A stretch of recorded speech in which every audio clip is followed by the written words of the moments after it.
Hello friends, నేను మీ Manjari Raj. Welcome back to my channel. ఈరోజు నేను మీకు ఇన్స్టెంట్గా టమాటో పికిల్ ఎలా చేయాలో చేసి చూపిస్తాను. తెలియని వాళ్ళు ఉంటే చూసి నేర్చుకోండి, తెలిసిన వాళ్ళు స్కిప్ చేయొచ్చండి వీడియో. 1 కేజీ టమాటాలను తీసుకున్నాను నేను. వాటిని ఉప్పు పసుపు వేసుకొని శుభ్రంగా క్లీన్ చేసుకొని పక్కన పెట్టుకోవాలి. తర్వాత టమాటోస్ని పొడి క్లాత్తో వెట్ని తుడుచుకోవాలి. వాటిని చిన్న చిన్న పీసెస్గా కట్ చేసుకొని పక్కన పెట్టుకోవాలి.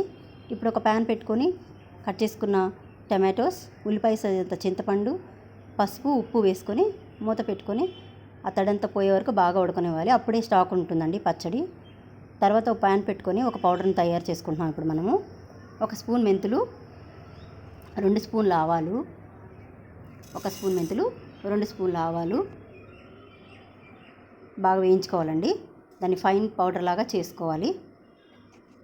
తర్వాత మనం ఉడకబెట్టి పక్కన పెట్టుకున్నాం కదా, ఏదైతే మనం టమాటో ఉందో ఆ టమాటోస్ని బాగా చల్లారనివ్వాలి. ఇప్పుడు మిక్సీ చేసే ప్రాసెస్ చూస్తున్నానండి. మిక్సీ వేసే ముందు దాంట్లో కొంచెం సాల్ట్, ఫస్ట్ ఉప్పు వేసుకున్నాం కదా, సరిపోకపోతే సరిపడినంత సాల్ట్ మళ్ళీ వేసుకుందాము.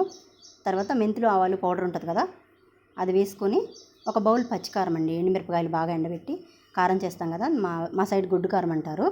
అది వేసుకొని ఒక బౌల్ వేసుకొని పొట్టు తీసిన గార్లిక్ వేసేసుకొని మిక్సీ పట్టుకోవాలి. మంచిగా ఫైన్ పేస్ట్ లాగా మిక్సీ పట్టుకోవాలి.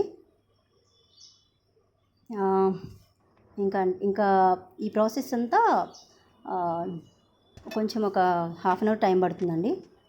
ఇప్పుడు పోపుకి మనం ప్యాన్ పెట్టుకొని తగినంత ఆయిల్ వేసుకొని పైన చెప్పిన పోపు దినుసులన్నీ వేసుకొని పచ్చిపప్పు, సాయమినపప్పు, ఎండుమిరపకాయలు, పొట్టు తీసిన చిన్నులపాయలు, ఇంకా కరివేపాకు వేసుకొని ఒక ప్యాన్ పెట్టుకొని సరిపడినంత ఆయిల్ వేసుకొని పైన చెప్పిన దినుసులన్నీ వేసుకొని కరివేపాకు వేసుకుంటే సూపర్గా టేస్టీగా ఉండే ఇన్స్టెంట్ టమాటో పికిల్ రెడీ అవుతుంది. ఇది అన్నంలోకి కానీ, ఇడ్లీలోకి కానీ, దోశల్లోకి కానీ చాలా బాగుంటుంది ఫ్రెండ్స్. ఒకసారి మీ ఇంట్లో ట్రై చేసి చూడండి. ఎలా ఉందో నాకు కమెంట్ చేయండి. ఆ తాలింపులో మనం పికిల్ వేసుకోవాలండి. పికిల్ వేసుకొని బాగా కలుపుకొని మంచిగా మిక్స్ చేసుకోవాలి. పక్కన పెట్టుకున్న తర్వాత స్టవ్ ఆఫ్ చేసి పక్కన పెట్టేసుకుని ఒక గాజు సీసాలో స్టోర్ చేసుకోండి ఫ్రెండ్స్. చాలా బాగుంటుంది. నా ఛానల్ లైక్ చేయండి, షేర్ చేయండి, సబ్స్క్రైబ్ చేయండి. Thank you friends.